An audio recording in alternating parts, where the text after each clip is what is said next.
to offer Kristin as much unsolicited advice as she can. So I will ask questions and then call you up randomly. And if you decide you'd rather speak on something else, that's fine too.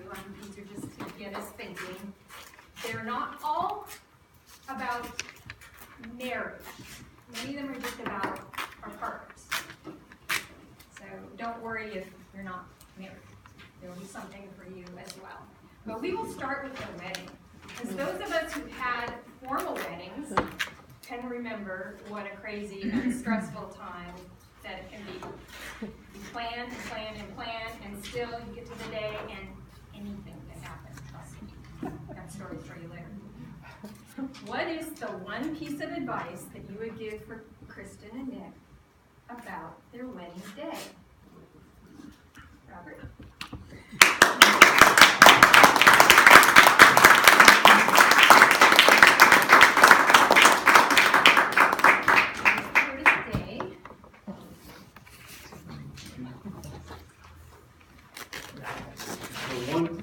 Piece of advice I would give you is don't hire a videographer who's going crazy and doesn't show up to your wedding. Okay. So make sure you have it all planned out, you have the right team around you, and I'm sure it'll be a beautiful wedding. Another advice, don't drink too much.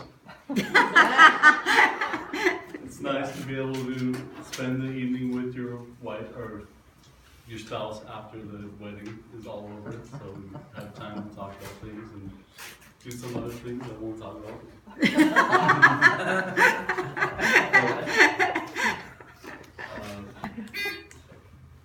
So I hope you have a serendipitous wedding, and good luck.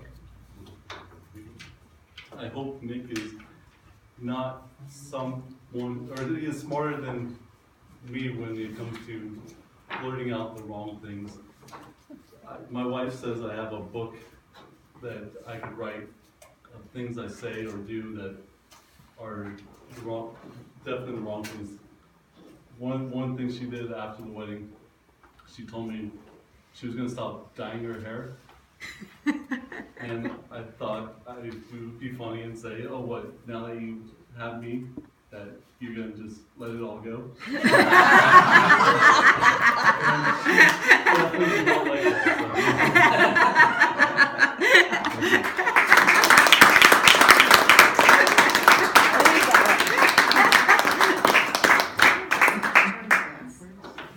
Something more serious. What do you think is the best way to keep romance alive in a relationship?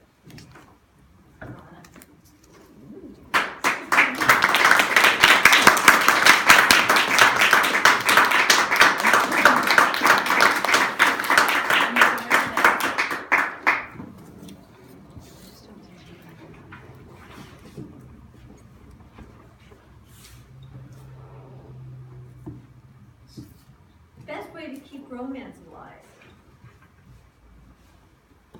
is to keep having surprises when you're married. My husband was really good at surprises. I'd wake up on a Saturday morning and he'd say, let's go, we're going to San Francisco to the museum, or we're going to Reno for the weekend. He was always full of surprises. And I was open to them. Our whole life was full of serendipitous situations that we would never have expected. Our honeymoon was a drive up Highway 1 after going to my grandfather's funeral. That wasn't so great, but the drive up, we saw some great places, wonderful views. We have to be open to the things that can happen, because life can be insane. Situations come up that we just aren't aware of. And being open to what your spouse is willing to give you, or being open to give to your spouse, it's just the most wonderful. It's just wonderful to do that. So enjoy and have a wonderful marriage.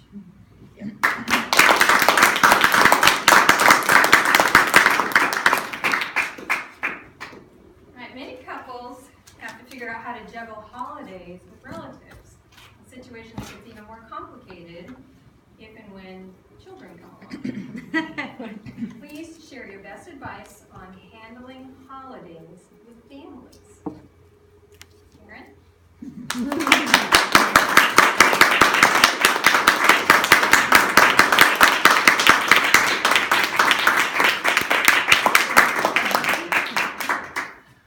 Be patient. That's my answer. Be patient and understanding.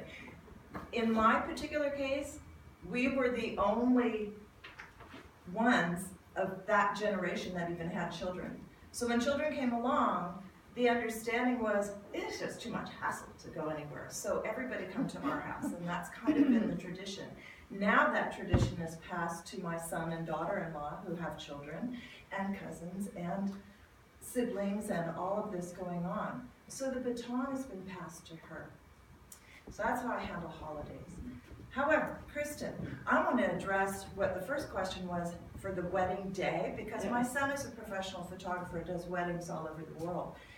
To Robert's case, videographer aside, if you have a photographer, you maybe put in the bulletin, or whatever you have printed, or the officiant address it, asking people during the ceremony to not be getting up and into the aisle to take pictures. The most coveted photo of your wedding day will be that first kiss as husband and wife. And oftentimes, your professional pictures come back with people standing in the aisle with their cell phones in the air. Tip number 2, on that day, be sure the serendipitous part of it is people are jumping in and taking pictures all over with their cell phones. Make it clear to them whether you want all those weddings posted on social media before you have a chance to work with your photographer to put the pictures that best express the day and the vow and your love between each other. So just tips for the day. And the third and final one is delegate. There's so much attention to detail and nuances and flowers and food and the toast and the cake and all that. Delegate as much as you can so that you can actually enjoy it.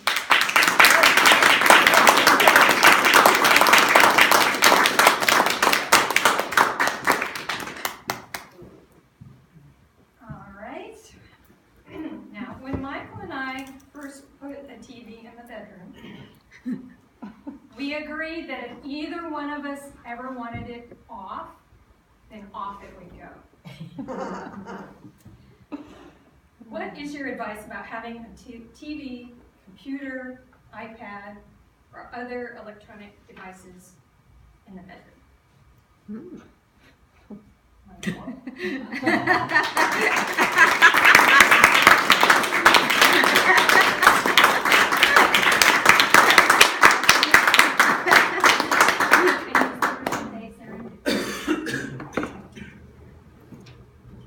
Today I found out what is serendipity is all about. First, I'm drunk from champagne, and I'm drunk from jet lag. Now it is exactly 10 minutes to 2 o'clock in the morning in Australia. Wow. So you can imagine how I feel. I feel drunk, and I feel happy. Now, bad idea, horrible idea to have TV in the bedroom. Because maybe you can have conflict resolution when you, with your husband, decided off or on. But it is bad idea, in my opinion, completely, because bedroom it is not for TV. It is to make love. Now, it is a good idea to put TV in one room for a husband and another room for a wife. That's what I have. Now, why? First, she doesn't like what I like, and I don't like what she likes. I don't care about bachelors, and I don't care about all that stuff and that TV. It just bothers me. She loved it. Good. Also, she doesn't like me to hear music that comes from whatever I watch. So I have a little goggles and not goggles, but my TV, she does not hear what I'm watching. Of course, she's trying to control me, but she cannot. So, no TV in the bedroom.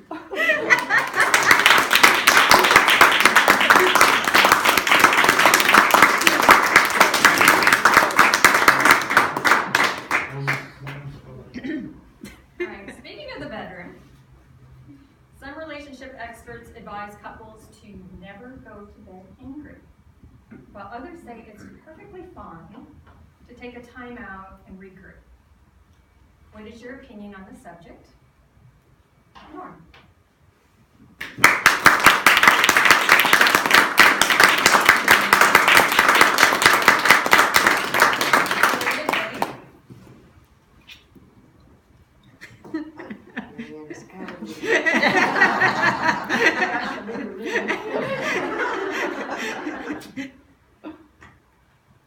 I'm not sure about going to bed. We've done that many different ways.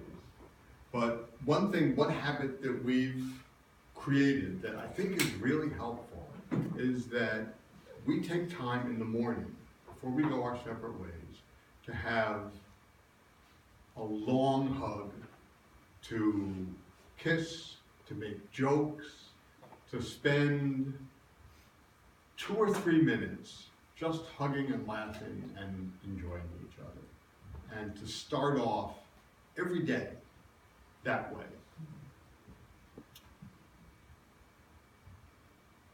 I don't know if that habit was created deliberately or serendipitously. But we've got it, and it starts the day right. I walk out of the house knowing that I'm not alone, feeling loved, feeling appreciated. I think you start the day with that sense of being loved, and it makes the day better.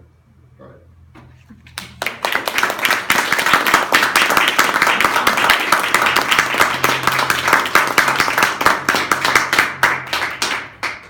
Doing great. All right. What is your one best piece of advice for having a great marriage? Ted, would you like to come give that a try?